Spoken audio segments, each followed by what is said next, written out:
Welcome to Note Lab Mode. Before we get started today, just a quick word from our sponsor. This episode is brought to you by Cloutfit.ai. You know when you see an influencer wearing something great and you think, I wish I could just buy that? Well, Cloutfit.ai actually makes that possible. They connect influencer outfits straight to product inventory, so their content becomes instantly shoppable. It really helps drive sales and can mean a higher order value for businesses too. It's a really smart way to close that gap between seeing something you like and actually buying it. So if you want to learn more, just visit cloutfit.ai. That's CLOUTFIT.ai. Check them out. Okay, welcome. We're doing a focused exploration today with Mother's Day 2025 on the horizon. We're diving into some really interesting research. It's all about how artificial intelligence, AI, is becoming, well, almost like a digital companion for modern motherhood. We're going to try and unpack the key insights for you, looking at how AI is showing up in things like parenting guidance, support for maternal and infant health, and even, personalized shopping. Basically, we want to give you a clearer picture of how technology and parenthood are intersecting these days. If you find this useful, please do share it and maybe subscribe for more discussions like this. All right, let's jump in. First up, AI-powered parenting guidance. It's kind of wild to think how support systems have changed. It really is. Not so long ago, it was mainly family, friends, maybe some books, that immediate circle. Exactly. But now technology offers something different, a different scale, maybe. Definitely different. Yeah. And while that traditional community support is still, incredibly valuable, the digital world offers accessibility and, like you said, scale that physical networks just can't always match. We're seeing this boom in AI tools specifically for mothers because, well, there's a growing recognition of the unique challenges they face and, frankly, the potential for tech to help. And chatbots are a big part of that, right? AI chatbots. Yeah. Exactly.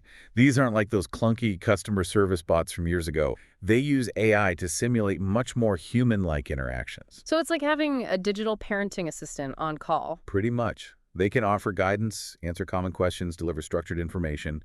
It's about providing that constant source of support. Okay, so ParentText is a good example here. It's a really strong example. It's a chatbot intervention. And the clever thing is how it works. Through platforms people already use constantly, WhatsApp, Facebook Messenger, Telegram, even SMS. So it meets parents where they are. Precisely. And crucially, ParentText isn't just making stuff up. It's built on evidence-based programs like Parenting for Lifelong Health and UNICEF initiatives. These have solid research behind them about improving child well-being. So it's credible information. Very credible. And it's not rigid either. It can be adapted to fit national guidelines, different local cultures, which is so important for advice to actually be relevant and stick. That makes sense. And the user experience is tailored too. Yes, that user-centered design is key. When you onboard, it asks about your profile, your goals as a parent. So maybe a married caregiver gets modules on intimate partner violence just in case, or a new mother gets interactive assessments. It customizes the path. And how the information is delivered. Is it just text? No, that's flexible too. You can often choose text, images, or even audio and video clips. It caters to different learning styles, different situations. Maybe you're listening while feeding the baby, Right. Okay, so how effective are these things? Does the research show they actually work? Well, some interesting findings are emerging. Yeah. There was one study looking at a really short AI chatbot interaction, just about 15 minutes. Okay. And its goal was to teach parents how to praise their kids effectively. Being specific, focusing on effort, avoiding criticism, being enthusiastic, doing it right away. Core principles. Exactly. And remarkably, in that short time, parents did seem to grasp these techniques. Wow, 15 minutes. That's fast. It is pretty quick for learning a specific skill like that. Yeah. Now, the study did note that while they learned the concepts, actually changing long-term behavior might need more sustained engagement. But it shows the potential for these tools as like a teaching mechanism. A good starting point, maybe. A very powerful starting point. And building on that idea of targeted help, there's another chatbot called Rosie. Rosie. Okay. Developed by University of Maryland researchers.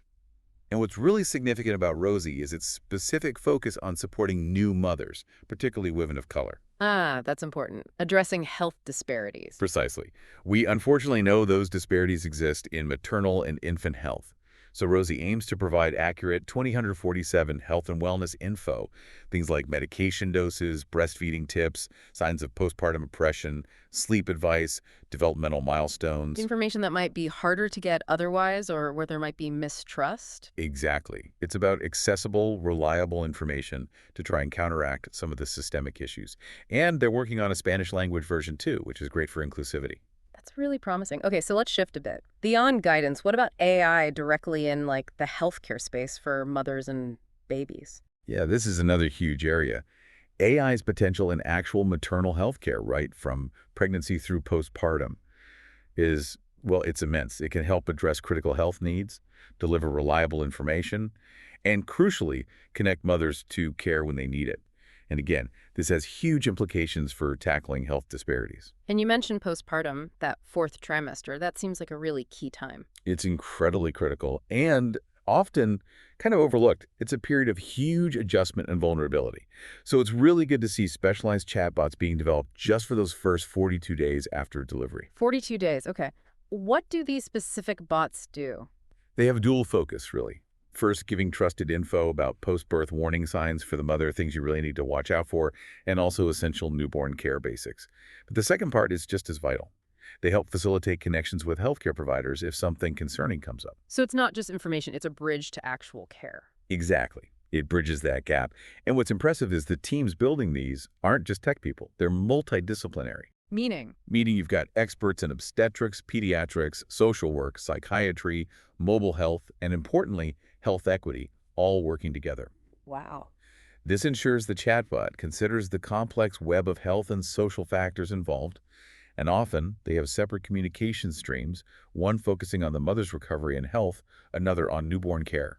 That makes sense. They are distinct needs. And Rosie fits in here too, right? With that grant for focusing on health disparities. Yes, the Rosie example ties back perfectly. That $3 million grant from the National Institute on Minority Health and Health Disparities highlights just how important this targeted 247 accessible information is seen to be, especially for women of color. It's a significant investment. It is. And other research backs this up too. Studies suggest chatbot interventions can be effective for things like maternal depression and anxiety, and even helping parents spot potential developmental delays early on. And are people actually using them? Are they comfortable with it? Generally, yes. The acceptability rates in studies tend to be quite high, suggesting mothers are open to using these tools, especially when they're well designed, and provide genuinely helpful support during what can be a really vulnerable time. Okay, so we've covered guidance and healthcare. What about something maybe a bit more everyday, like shopping? How is AI changing things there for mothers? Oh, it's having a huge impact there too. AI is really transforming retail for mothers and families. It's about personalizing the experience, making gift buying easier, helping navigate that overwhelming world of baby products. Yeah, navigating baby products is definitely a challenge. Isn't it just, think about finding a Mother's Day gift. Sounds simple, but it can be tough. Tell me about it. Well, research actually shows this. A Mhm. survey found most U.S. adults plan to buy Mother's Day gifts, but a lot struggle with what to buy. But interestingly, around 70% said they'd be open to using an AI shopping assistant from a favorite retailer. 70%, that's high. It is. And there are interesting demographic splits. Millennials and Gen Z are much more keen on AI gift ideas than older generations. And men are significantly more open to AI help for Mother's Day gifts than women are. Huh. Maybe feeling less confident in their choices. Could be. The survey even found about 1 in 4 people think AI could potentially pick a better gift than a father or partner might. Wow, okay. AI versus dad. That's something. It certainly suggests AI could take some stress out of it. And the big players, like Amazon, are already deep into this. How so? What are they doing? They're using AI, including generative AI, to personalize recommendations way beyond just showing you similar items.